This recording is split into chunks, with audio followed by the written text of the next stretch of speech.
నెల ముందే ఈసారి రావాలంటే ఈ ఒక్కరోజు కొరకు నిన్న రాత్రి బయలుదేరి తెల్లవారుజామున 2 గంటలకు రావడం జరిగింది. మళ్ళీ రేపు పొద్దున 8 గంటల నిమిషాలకే హైదరాబాద్ ప్రయాణం వెళ్ళేటువంటి సందర్భంలో మీతో కాస్త సమయాన్ని పంచుకొని మీ మధ్యలో ఉండాలని రావడం జరిగింది.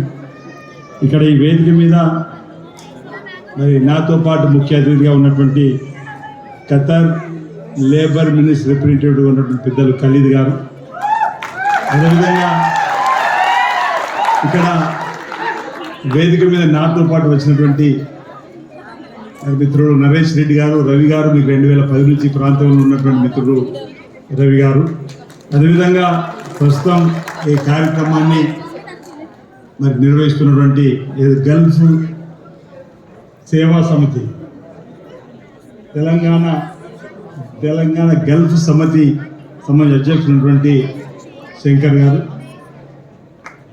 అదేవిధంగా అటు శంకర్ గారు ఇక్కడ బాధ్యత మద ఆరోగ్యం బాగాలేదు, ఓకే.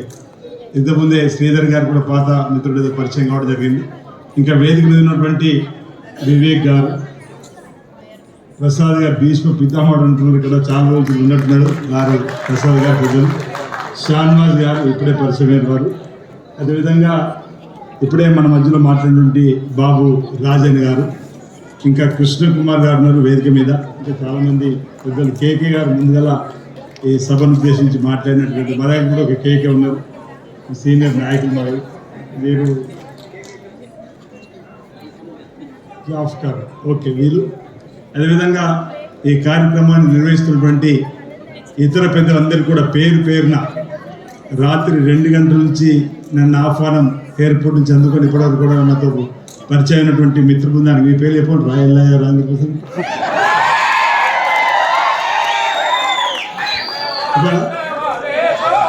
చాలా మంది మిత్రులు ఎల్లయ్య కానీ ఇక్కడ వెంకటేశ్వర పొద్దునే పరిచయం అయ్యండి. మీ కొన్ని క్యాంపులు కూడా రావడం జరిగింది. మా సొంత గ్రామం రుద్రేగి కానీ, నా నియోజకవర్గం వేనాడ కానీ చాలా మంది మిత్రులు రావడం, ఒక పేరు తీసుకుని బాగుంటుంది. కాబట్టి అందరికీ పేరు పేరున నా హృదయపూర్వక నమస్కారం మరోసారి తెలియజేస్తూ, ఈనాడు తెలంగాణ ఆవిర్భావ దినోత్సవాన్ని ఖతార్ దేశంలో, గల్ఫ్ దేశాల్లో ఉపాధికై వచ్చి ఉద్యోగం చేస్తూ ఇతర పరిశ్రమలు కూడా నెలకొల్పుకొని ఆర్థికంగా ఎదిగే క్రమంతో పాటు మన ప్రాంతాల్లో ఉన్నటువంటి కుటుంబాల్లో మన తల్లిదండ్రులు, మన భార్య పిల్లలను మనం తీసుకునేటువంటి జీతంతో మన కుటుంబాలు పోషించుకునే పరిస్థితితో పాటు మన జన్మభూమిని మరవకుండా జన్మభూమికి రుణం తీర్చుకునే విధంగా మన ప్రాంత పేగు బంధాన్ని గుర్తుంచుకొని, మన జన్మభూమి ప్రేమ బంధాన్ని గుర్తుంచుకొని తెలంగాణ ఆవిర్భావ దినోత్సవాలను ఖతార్లో ఘనంగా 2014 నిర్వహిస్తున్నటువంటి గల్ఫ్ సేవా సమితికి ప్రత్యేకంగా అభినందన తెలియజేస్తా ఉన్నా. ఇప్పుడున్నటువంటి కమిటీతో పాటు ఇంతకుముందు ఉన్నటువంటి కమిటీలో పనిచేసినటువంటి వారందరూ కూడా ఇక్కడ ఈ సేవా సమితి 2010 నుంచి ప్రారంభం చేసి ఉద్యమంలో పాలు పంచుకుంటూ తెలంగాణలో సబ్బండ వర్గాలు, అన్ని కుల సంఘాలు, సకల జనుల సమ్మెతోటి ఉద్యోగస్తులు పెన్ డౌన్ చేస్తూ, పోలీసులు గన్ డౌన్ చేస్తూ, మా తెలంగాణ మాకు కావాల్సిందే, మా ఆత్మగౌరవ ప్రతీకకు తెలంగాణ రావాలని తెలంగాణలో జరుగుతున్న ఉద్యమానికి మద్దతుగా 2010 నుంచి కూడా అనేక క్యాంపులలో ఖతార్లోను, గల్ఫ్లోను, బొంబాయి, భీమండితో పాటు ఇక్కడ ఏదైతే గల్ఫ్లో ఉన్నటువంటి దుబాయ్ కానీ, సౌదీ కానీ, కువైట్ కానీ, ఖత్తర్ కానీ, బెహ్రాన్ కానీ అనేక దేశాల్లో కూడా మన తెలుగు బిడ్డలు తెలంగాణ కోసం మద్దతు ఇవ్వడం, మనకు 2014లో తెలంగాణ రావడం, మన ఆత్మ గౌరవానికి ప్రతీకైనటువంటి తెలంగాణలో మనం ఏలుకున్నటువంటి రోజులు వచ్చిన కాలంలో ఈరోజు ఇక్కడ మనం ఆ కార్యక్రమాన్ని నిర్వహించుకోవడం నిజంగా ఇది గర్వించదగ్గ విషయంగా భావిస్తూ ఉన్నా. ఆ రోజు శ్రీమతి సోనియా గాంధీ గారు తెలంగాణ ఇచ్చిన రోజు బాగా గుర్తు. 9వ తేదీన మనం అందరం కూడా ఘనంగా సంబరాలు జరుపుకున్నాం. మన తెలంగాణ మనం వేలుకుందామని, మన తెలంగాణను అన్ని రంగాల్లో పరుగులు పెట్టించుకుందామని చెప్పని తెలంగాణ ఉద్యమంలో తీసుకున్నటువంటి ఆలోచనకు అనుగుణంగా మనం ముందుకు పోతున్న తీరు మీ అందరూ కూడా తెలుసు.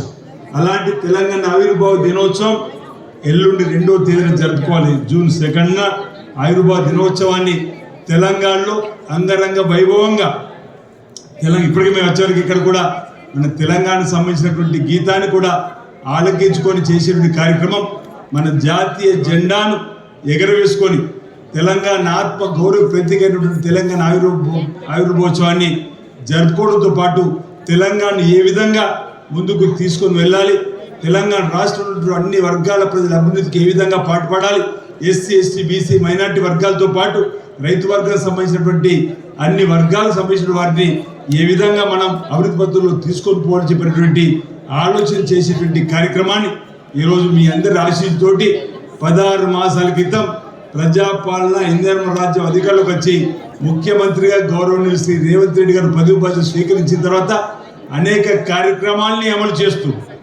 తెలంగాణ ఆత్మ గౌరవానికి ప్రతీక అయినటువంటి తెలంగాణ తల్లి విగ్రహాన్ని సచివాలయంలో ఏర్పాటు చేసుకొని ఆ తెలంగాణ తల్లి విగ్రహాన్ని కూడా ఇక్కడ మీరు ఈ ప్రతిరూపంగా చూపిస్తున్నటువంటి తెలంగాణ తల్లి విగ్రహాన్ని అధికారికంగా మనం ఏర్పాటు చేసుకొని తెలంగాణకు సంబంధించినటువంటి జాతీయ గీతాన్ని కూడా మనం అమలు చేసుకొని ఒక జీవ రూపంలో కూడా ఈరోజు తెలంగాణ 10 సంవత్సరాల తర్వాత మనం చక్కటి జాతీయ గీతంగా మనం ఏదైతే మన అందశ్రీ రాసినటువంటి ఆ గేయం వస్తుంటే ఒళ్ళు పులకరిస్తుంది.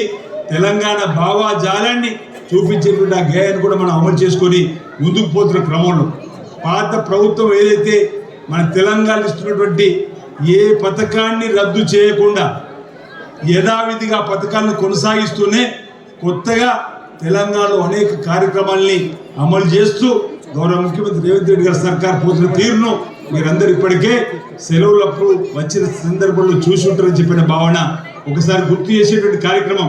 ఈరోజు తెలంగాణ ఆవిర్భావ సందర్భంగా మన తెలంగాణ, మన పుట్టిన గడ్డ, మన జన్మభూమి, మన పేగుబంధమైన తెలంగాణ ఏం జరుగుతుంది, ఏం జరగబోతుంది, మనకి ప్రభుత్వం ఏ ఫలితాలు ఏ ఫలాలు మన ఉద్యమానికి అనుకూలంగా తెలంగాణ వస్తుందో తెలుసుకోవాల్సిన బాధ్యత ప్రతి తెలంగాణ పౌరుడిపై ఉంది. కాబట్టి కొన్ని అంశాలు మీకు చెప్పే ప్రయత్నం చేస్తా. ఏ ప్రభుత్వం అధికారంలోకి వచ్చిన 2 రోజుల లోపలనే 3వ రోజు నాడు మహిళా తల్లులకు ఆత్మ గౌరవం పెంపొందించేటువంటి కార్యక్రమం.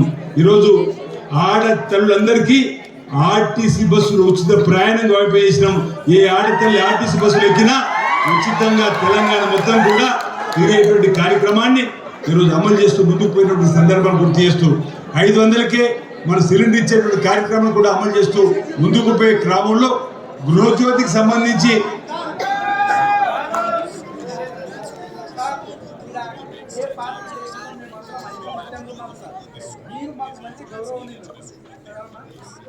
దేవస్థానానికి పెద్ద ఎమ్మెల్యే గారు ఎందుకంటే పార్టీల తరఫున పార్టీ చెప్తారు ప్రభుత్వ నిర్ణయాలు ఏం తమ్ముడు పేరు చెప్పారు తమ్ముడు నేను పాత పార్టీని గౌరవించిన కొత్త పార్టీ చేసే పనులు చెప్తున్నా. పాత ప్రభుత్వం చేసే పనులు యథావిధిగా కొనసాగిస్తున్నాం, కొత్త ప్రభుత్వ పనులు తీసుకుపోతున్న సంగతి చెప్పిన మీ అందరికీ. రాజకీయాలకు అతీతంగా పార్టీలకు అతీతంగా మన తెలంగాణను అభివృద్ధి పట్ల తీసుకోవాల్సిన బాధ్యత మన పైన ఉందా లేదా దయచేసి ఒకసారి ఆలోచించవలసింది కోరుతున్నా. మీ అందరి ఆశీర్వదించినటువంటి ప్రభుత్వం ఏ విధంగా ముందుకు పోతుందని చెప్పే ప్రయత్నం చేస్తున్నా. మీ సూచనలు సలహాలు తీసుకొని కూడా భవిష్యత్తులో తెలంగాణను అన్ని రంగాల్లో అభివృద్ధి పద్ధతుల్లో తీసుకుపోవడం లక్ష్యంగా పనిచేస్తున్న వాటి సందర్భంగా మీ అందరికీ కూడా తెలియజేస్తూ మనం 500 రూపాయలకి సిలిండర్ ఇచ్చేటువంటి కార్యక్రమాన్ని కూడా అమలు చేసుకొని ముందుకు పోతా ఉన్నాం. అంతేకాకుండా గృహజ్యోతి ఇక్కడ మీ అందరికీ కూడా తెలుసు 200 యూనిట్లు కాల్చుకునే వారందరూ కూడా ఉచితంగానే మనం కరెంట్ ఇచ్చేటువంటి కార్యక్రమం అమలు చేస్తా ఉన్నాం. అంతేకాకుండా రైతులకు 25,25,000 కుటుంబాలకు ఇంచుమించు 20,650 కోట్లు రైతు రుణమాఫీ కూడా చేసుకొని, అంటే మనం తెలంగాణ తీసుకొని వచ్చిన తర్వాత తెలంగాణ ప్రజల అభివృద్ధి కోసం నేను మళ్ళీ చెప్తున్నా, పాత ప్రభుత్వం ఇచ్చినటువంటి సంక్షేమ కార్యక్రమాలు కొనసాగిస్తూనే ఈ ప్రభుత్వం మీ ఆశీస్సుతో వచ్చినాక రేవంత్ రెడ్డి గారి సర్కార్ కూడా అనేక అభివృద్ధి కార్యక్రమాలు చెప్పిన మాటలు తీసుకొని పోతున్నా. ఇక్కడ రాజకీయం మాట్లాడడానికి రాలేడు. ఈరోజు పార్టీల గురించి మాట్లాడడం కోసం వచ్చిన సందర్భం కాదు. ఈరోజు మన ఆత్మ గౌరవానికి ప్రతీకైనటువంటి ప్రత్యేక తెలంగాణ రాష్ట్ర ఆవిర్భావ దినోత్సవాల్లో ఎందుకోసం మనం తెలంగాణ తెచ్చుకున్నామో, ఎందుకోసం తెలంగాణ కావాలని కోరుకున్నామో ఆ ఫలాలు అందరికీ అందాలి. ఎస్సీ ఎస్టీ బీసీ మరొకటి కాదని మాట చెప్తా ఉన్నా. ఈ రోజు తెలంగాణ ప్రజల ఆకాంక్షకు అనుగుణంగా మనం పనిచేయాలా వద్దా అనేటువంటి ఆలోచన మనం తీసుకోవాలని చెప్పని, ఒకవేళ అలాంటి ఆలోచన చేయని సందర్భంలో మనందరూ కూడా ప్రభుత్వానికి మన కార్యక్రమాలు చెప్పుకుంటూ ముందుకు పోయేటువంటి సందర్భం ఉండాలి తప్ప ప్రతి అంశాన్ని రాజకీయ కోణంలో చూడడంలో తగదని మాట సందర్భంగా చెప్తూ మీ బిడ్డలంగా మీ సేవకులంగా మీరు ఇచ్చినటువంటి అవకాశాన్ని ఆ తెలంగాణలో పేద అభివృద్ధి కోసం పాటుపడే కార్యక్రమం చేస్తున్నాం. పేద పిల్లలు ఈరోజు గురుకులాల్లో చదువుతున్న వారికి 40% డైట్ ఛార్జీలు పెంచిన మీ ప్రభుత్వం 200% కాస్మెటిక్ ఛార్జీలు పెంచి మన పిల్లలకు నాణ్యమైన భోజనాన్ని ఇస్తూ, నాణ్యమైన విద్యను అందిస్తూ, ఉన్నతమైనటువంటి చదువుకోవడం కోసం చేసే కార్యక్రమాల్ని అమలు చేస్తూ ముందుకు పోతుంది. విద్యా విధానంలో, వైద్య విధానంలో, రోడ్లకు సంబంధించి ఇతరత్ర ఏదైతే అన్ని అంశాలను కూడా తెలంగాణ సమాజం కోరుకున్నటువంటిది చేసే ప్రయత్నం చేస్తున్న మాట నేను చెప్పే ప్రయత్నం చేస్తున్న వాటి సందర్భం చెప్తూ ప్రతి నియోజకవర్గానికి 200 కోట్లతో కొత్తగా ఎస్సీ ఎస్టీ బీసీ మైనార్టీ సంబంధించినటువంటి గురుకులాలు కూడా ఈరోజు మనం మంజూరు చేసుకొని ఒక్కొక్క కాలేజ్కు 200 కోట్లు 20 నుంచి 25 ఎకరాలలో మనం కట్టుకునే కార్యక్రమం. నిన్నగాక మొన్న మీ ఖత్తర్కు నాకు టికెట్ కన్ఫర్మ్ అయిన సందర్భంలో ముఖ్యమంత్రి రేవంత్ రెడ్డి గారు వేములో నియోజకవర్గానికి కూడా 200 కోట్లతో ఒక కాలేజీని మంజూరు ఇచ్చిందనమాట. వేములో రాజన్న ఆలయ అభివృద్ధి కోసం కానీ ఈ విధంగా చెప్పుకుంటూ ఈ ప్రజలు ఎవరైతే ఆశించి అవకాశం ఇచ్చారో వాటన్నింటిని అమలు చేసుకుంటూ ముందుకు పోతున్న మాట చెప్తూ 10 సంవత్సరాలుగా కళ్ళు కాయలు కాసిన ఎదురు చూస్తున్నా పేదలకు ఇందిరా మిన్నలు కూడా ఇచ్చేటువంటి కార్యక్రమం చేసినాం. రేషన్ కార్డు కూడా ఇచ్చేటువంటి కార్యక్రమం చేస్తున్నాం. ఈ విధంగా మన తెలంగాణలో పేదలకు ఉపయోగపడే కార్యక్రమం అనేకం చేస్తూ గల్ఫ్ కార్మికుల శ్రేయస్సు కోసం కూడా ఈ ప్రభుత్వం ఆలోచిస్తుంది. గల్ఫ్ లో ఉన్నటువంటి కార్మికులకు అండగా నిలబడాలని గౌరవ ముఖ్యమంత్రి రేవంత్ రెడ్డి గారి సర్కార్ అండగా ఈరోజు ఇక్కడ ఈ ఖతార్కు సంబంధించినటువంటి గల్ఫ్ కార్మిక సంక్షేమ నాయకులే కాదు, సౌదీ, దుబాయ్, ఖత్తర్, బెహ్రాన్ ఈ విధంగా గల్ఫ్ లో ఉన్నటువంటి పలు దేశాల ప్రతినిధులతోని తాజ్ డక్కన్ లో మీటింగ్ ఏర్పాటు చేసినప్పుడు వేదిక మీద పెద్దలు కూడా చాలా మంది వచ్చారు, మహిళా ప్రతినిధులు కూడా వచ్చారు. మీ అభిప్రాయాలన్నింటి కూడా గౌరవ ముఖ్యమంత్రి రేవంత్ రెడ్డి గారు తీసుకొని తప్పనిసరిగా గల్ఫ్ కు సంబంధించినటువంటి ఓ జీవో రూపంలో గల్ఫ్ కు సంబంధించిన సమస్య పరిష్కారం చేయడానికి మేము ప్రయత్నం చేస్తామని చెప్పని ఈరోజు గల్ఫ్ కు వచ్చిన వాళ్ళందరూ కూడా ఇక్కడ బిడ్డలందరూ కూడా నేను వేడుకుంటున్నా, ఆ భగవంతుడు కూడా వేడుకుంటున్నా. ఉపాధి నిమిత్తం తల్లిదండ్రులు వదులుకొని, భార్య పిల్లలు వదులుకొని ఇంత సుదూరం వచ్చినటువంటి మీరందరూ కూడా తిరిగి యోగక్షేమంతో మీ ఇంటికి చేరాలని చెప్పిన భగవంతుని ప్రార్థిద్దాం. కానీ ఎవరికైనా ఒక్కరికి ఇబ్బంది అయి యాక్సిడెంట్ జరుగో ఇతరత్ర మరణం చెందితే ఆ కుటుంబాన్ని ఆదుకోవాలని 5 లక్షల రూపాయలు ఎక్స్గ్రేస్ ఇస్తామని చెప్పని భారతదేశంలో ఏ రాష్ట్రంలో 5 లక్షల ఎక్స్గ్రేస్ లేదు. ఇచ్చే కార్యక్రమం అమలు చేస్తామని, ఇచ్చే కార్యక్రమాన్ని ప్రారంభం చేసినాం. 100 రోజులు ఇస్తామని నాకు బాగా గుర్తు. నరేష్ రెడ్డి గారు వేదిక మీద, రవి గారు వేదిక మీద, ఇంకా దుబాయ్లో కొంతమంది మిత్రులు పేర్లు ఒకరి తీసి ఒక పేర్లు బాధపడతారు కాబట్టి అక్కడి నుంచి కూడా అన్న 100 రోజుల్లో మీరు ఇచ్చిన మాటను కట్టుబడి 5 లక్షలు ఇచ్చే అమలు చేయాలని చెప్పన్నారు. ఈ లోపల నా నియోజకవర్గం సంబంధించిన వాళ్ళు 2 దుర్మరణం పొందినారు. మరి పెళ్లి బావుసేపేటకు సంబంధించి 2 చనిపోయినారు. ఆ వార్త నాకు రాగానే బాధతోటి గౌరవ ముఖ్యమంత్రి రేవంత్ రెడ్డి గారికి వెళ్ళిన కొన్ని పథకాలు అమలు చేయడానికి ఆనందమే, కానీ ఈ పథకం అమలు చేయాలంటే బాధ అనిపించింది. అరే గల్ఫ్కు వెళ్ళిన తల్లిదండ్రుల అభివృద్ధి, తల్లిదండ్రులు భార్య పిల్లల పోషణ కోసం వెళ్ళేవారు చనిపోయిందే. ఈరోజు వారికి ఇచ్చేటువంటి మాట్లాడడానికి పోయినప్పుడు పావు క్షణం కూడా ఈ సందర్భంగా ఈ ప్రభుత్వం ఒక పనితీరు చెప్తా ఉన్నా. అన్న గౌరవ ముఖ్యమంత్రి దగ్గరికి వెళ్ళి అడిగిన, అన్న మనం ఏదైతే గల్ఫ్ లో ప్యాకేజ్ 5 లక్షలు అనుకున్నామో నా నియోజకవర్గంలో 2 చనిపోయినారు, వారికి ఇవ్వాలంటే అరక్షణం కూడా ఆలోచించలేడు. వెంటనే అందివ్వండి వాళ్ళకి 5 లక్షలు చెప్పంటే మా నియోజకవర్గంలో 2 కుటుంబాల దగ్గరికి వెళ్ళిన వేదిక పెద్ద కూడా వచ్చేది 5 లక్షలు ఇచ్చే కార్యక్రమం మొదలు పెట్టినాము. ఇది ఓ బాసటగా ఉండడానికి, ఓ అండగా ఉండడానికి పోయిన మనిషి మనం తీసుకురాలేము. ఓ తండ్రికి కొడుకును అందించలేం, ఓ తల్లికి భర్తలు అందించలేం, ఓ బాబుకో పాపకో తండ్రిగా అందించలేం. కానీ ఆ కుటుంబానికి అండగా నిలబడాలని ఈరోజు గల్ఫ్ కార్మికుల కోసం ఏదైతే తెలంగాణ కోసం మనం పోయినప్పుడు తీసుకువచ్చేటువంటి కార్యక్రమం ఉండేనో 10 సంవత్సరాల తర్వాతనైనా అమలైందని మాట చెప్పే ప్రయత్నం చేస్తున్నా. ఇది రాజకీయం కాదు. దయచేసి గల్ఫ్ మిత్రులారా, ఇది దయచేసి గమనించమని కోరుతా ఉన్నా. గల్ఫ్ కార్మికుల సంక్షేమం కోసం అనేక కార్యక్రమాలు అమలు చేయాలని చెప్పాలి. గల్ఫ్ అడ్వైజరీ బోర్డు కమిటీని కూడా వేసుకున్నాం. అందులో ఇద్దరు, ఇప్పుడు రవి గారు ఈ ఖతర్లో ఏదైతే ఉద్యమానికి ఈరోజు ఎర్ర అంగేసుకుని వచ్చింది ఉద్యమకారుడిగా ఏదైతే ఉన్నాడో ఆయన కూడా ఒప్పుకునే విధంగా ఈరోజు గల్ఫ్ కార్మికుల కోసం ఒక అడ్వైజరీ కమిటీ వేసినాం. వారిని కూడా మెంబర్ వేసినాం. పార్టీలకు అతీతంగా తీసుకున్నాం. రవి ఏనోడు కాంగ్రెస్ పార్టీ సభ్యత లేకుండా గల్ఫ్ కార్మికుల కోసం పోరాటం చేసింది కాబట్టి రవిని కూడా మెంబర్గా తీసుకొని గల్ఫ్ కార్మికుల సమస్య పరిచయం. మరో నాయకుడు సింగరెడ్డి నరేష్ రెడ్డి కూడా వేదికలు తిన్న సందర్భం గల్ఫ్ కార్మికుల కోసం ఒక బోర్డు వేసినాం, అడ్వైజరీ బోర్డు వేసినాం. అందులో నేను కూడా గల్ఫ్ ప్రాంతంలో ఉన్నటువంటి వారితో అనుబంధం ఉందని నన్ను కూడా సభ్యుడిగా వేసిండ్రు. భవిష్యత్తులో ఈ గల్ఫ్ అడ్వైజరీ బోర్డు ద్వారా ఆయా గల్ఫ్ దేశాల్లో ఉన్నటువంటి మన కార్మికులు కష్టాలు వస్తే ఏ విధంగా మన ప్రభుత్వం ఆదుకోవాలనో వాటన్నిటి కూడా అమలు చేసే బాధ్యత కూడా తీసుకునే విధంగా. అంతేకాదు గల్ఫ్లో ఉన్నటువంటి వారికి ఏమైనా ఇబ్బంది అయితే, ఎవరైనా జైల్లో పడితే, ఎవరికి అనారోగ్యం అయితే వాటిని తిరిగి తీసుకురావాలంటే ఎక్కడ చెప్పుకోవాలో తెలిసే టేబుల్ లేదు. ఒక టేబుల్ కావాలంటే మహాత్మా జ్యోతిరావు పూలే ప్రజాభవన్లో 24/7 ఒక టేబుల్ వేసినాం. చెప్పే మాట ఈ ప్రభుత్వం వింటుంది.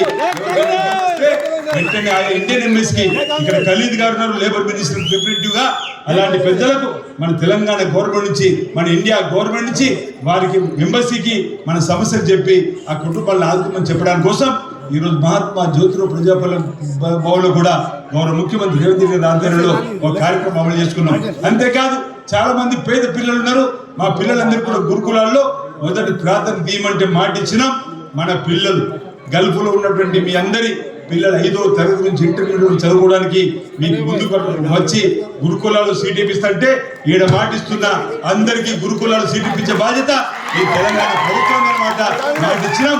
మొదటి ప్రాధాన్యత క్రమంలో మన గల్ఫ్లో చదువుతున్నటువంటి గల్ఫ్లో ఉపాధి కోసం పోయినటువంటి వాళ్ళ కుటుంబ సభ్యులకు 5వ తరగతి నుంచి 12వ తరగతి వరకు సీట్లు ఇప్పించడానికి కోసం మొదటి ప్రాధాన్యత కూడా పెట్టుకున్నాం అన్నమాట. ఈ సందర్భం చెప్తూ గల్ఫ్ కార్మికుల కష్టాల కోసం ఈ ప్రభుత్వం పనిచేస్తుందని చెప్పిన మాట చెప్పడానికి కోసం నేను ప్రయత్నం చేస్తూ ఇంకా అనేక కార్యక్రమాలు ఉన్నాయి.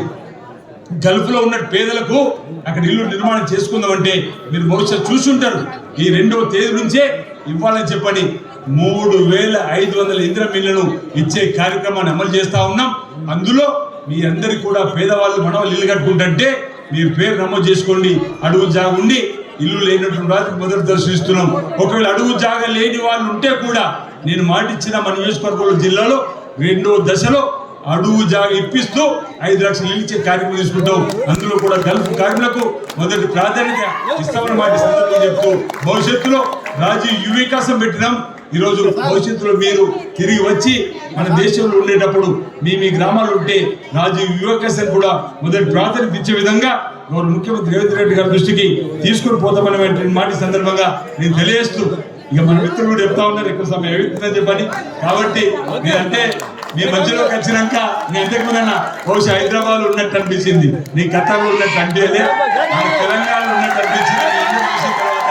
కాబట్టి మనం తెలంగాణకు సంబంధించినటువంటి సంస్కృతి సాంప్రదాయాలు రాగానే తెలంగాణ సంస్కృతి సాంప్రదాయాలకు సంబంధించినటువంటి నృత్యాలతోని ఈరోజు మంచి చక్కటి డ్యాన్సులతో కూడా ఈరోజు భరతనాట్యం, కూచిపూడితోటి ఇంకా బహుశా అనేక కార్యక్రమాలు ఉండుంటే మీ అందరి కోసం.